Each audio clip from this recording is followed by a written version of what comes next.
साईं कल नंढड़ी हुई मां साईं अमृत शाह जी मिट्टी ॾारायां पियो मिट्टी ज़मीन मां उतो साईं मां लड़ायां पियो वर्षे कयां पियो त नंढड़ी ॿार उते काठी माठी मिड़नि पिया बरोच बि उते बीठा माल बाल चारनि पिया। उन खां बाद में असां वही हाणे सॼो 7 बजे को नंढड़ी मोटी आई घर हर को पई रही निंड वठी वई हिनखे मानी टिकी बि न खाधई हर शइ कई पई रही। सुबुह जो मुंहिंजी घरवारी उथी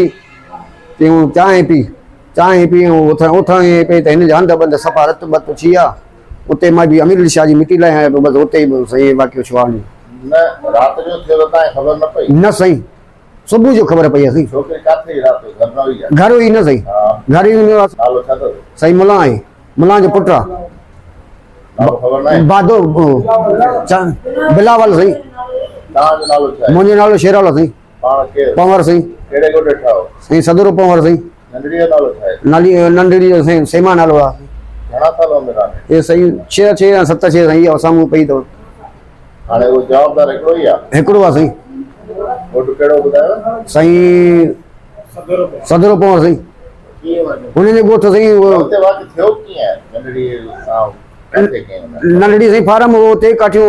मिट्टी खणो पिया ज़मीनदार जी उते मां बि उते बीठो ॿार बि उते बीठा काठियुनि में बेलो हुयो उते बीठा मां थोरो विथिरी को बीठो उहो अंदरि बीठा मशीन बि हले पई हर शइ हले पई हे ॿार होॾे बीठा